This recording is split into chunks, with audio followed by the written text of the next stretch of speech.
बिस्मिल्लाहिर्रहमानिर्रहीम या अय्युहल्लज़ीना आमनु इस्तईनू बिस्सब्रि वस्सलाह इन्नल्लाहा मअस्साबिरीन सदक़ल्लाहु मौलानाल अज़ीम वक़ाल रसूलुल्लाहि सल्लल्लाहु अलैहि व आलिहि वसल्लम उज़्कुरू महासिन मौताकुम औ कमा क़ाल अलैहिस्सलातु वस्सलाम।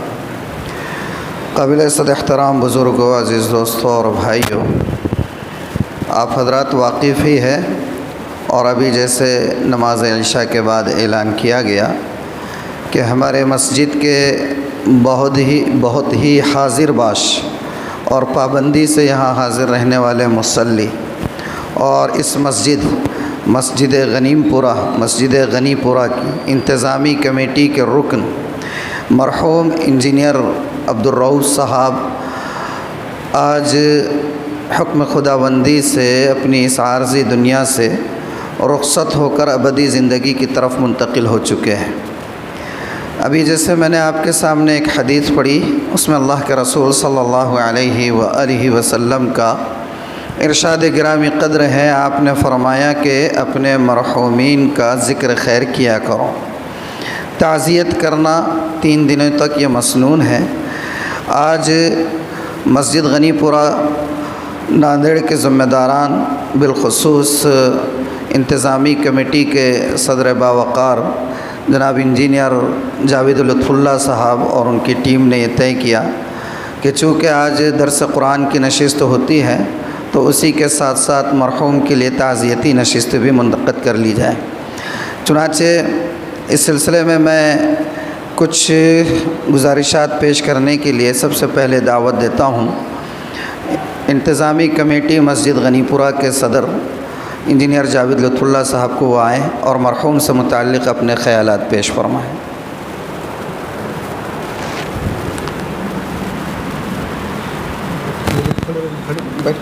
आराम से।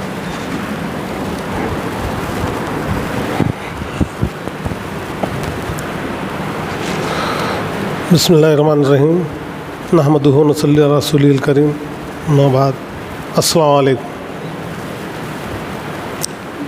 हमारे महल्ले की एक बुज़ुर्ग शख्सियत, एक तालीम याफ्ता शख्सियत, इस मस्जिद के मुस्तक़िल मुसल्ली, हमारी इंतज़ामिया के एक ज़िम्मेदार साथी, और आज जो हम तफसीर की नशिस्त की है, इस तफसीर को शुरू कराने के एक मुहर्रिक अलहाज अब्दुर्रऊफ़ साहब इंजीनियर आज इंतकाल फरमा गए और अल्लाह ताला की जवार रहमत में पहुँच गए। कुल्लु नफ्सुन ज़ाइक़तुल मौत। हर किसी को हमको मौत का मज़ा चखना है, लेकिन बहुत कम लोगों की किस्मत में इतनी अच्छी ज़िंदगी आती है। मैं अब्दुर्रऊफ़ साहब को अपने बचपन से जानता हूँ, हमारा घर आमने सामने है, मैं उनकी पूरी शख्सियत को बचपन से पहचानता हूँ। कुछ ज़माने पहले तक गनीमपुरा जो मोहल्ला है पूरे नांदेड़ में इसलिए मशहूर था कि यहाँ बहुत तालीम याफ्ता लोग रहते हैं। बाहर के सब महल्ले वाले हमसे कहा करते थे कि गनीमपुरे में बहुत तालीम याफ्ता लोग हैं, सब अच्छे पढ़े लिखे हैं। तो ये हमको जो एजाज़ मिलता था उसकी एक वजह उस नस्ल के अब्दुर्रऊफ़ साहब, अब्दुल हफीज़ साहब, और पूरे तकरीबन मैं नाम लूँगा तो 50 नाम महल्ले में निकल जाएंगे जो उस नस्ल में, यानी सेकंड जनरेशन हो सकती है वो, उसके पहले तालीम इतनी आम नहीं हुआ करती थी। तालीम पहले शुरफा और उमरा के लोग ही लेते थे, लेकिन ये सेकंड जनरेशन है शायद जो असली तालीम में इतनी आला तालीम वो लोगों ने हासिल की, हमारे लिए एक मिसाल बने। वो जब तालीम हासिल की वो इंजीनियरिंग ग्रेजुएट थे और उस वक्त पूरा मराठवाड़ा में एक ही इंजीनियरिंग कॉलेज हुआ करता था। तो आप अंदाज़ा लगा सकते हैं आज इंजीनियर बनना आसान है, आज हर शहर में 10-10 इंजीनियरिंग कॉलेजेस है।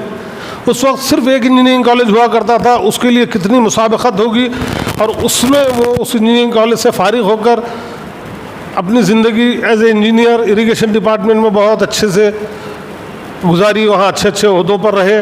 डिप्टी इंजीनियर के ओहदे पर वो रिटायर हुए, अपने कारकर्दगी में अच्छा नाम कमाया और उनकी जो शख्सियत आज शनाख्त बन गई, रिटायरमेंट के बाद ख़ास तौर पे उन्होंने जो खिदमत हज्जाज के बैनर तले हज को जाने वाले लोगों के लिए जितनी ट्रेनिंग कैंप्स, उनके लिए राइट फ्रॉम उनका फॉर्म भरने से लेके उनकी तरबियत की, और जब तक हज को फ़्लाइट पे पहुंचा नहीं देते थे वापस उसी में लगे रहते थे, उतना दौरानिया वो पूरा हाजियों की खिदमत में लगे रहते थे। और अल्लाह ताला ने आज नांदेड़ में उनकी शनाख्त उस हवाले से बना दी।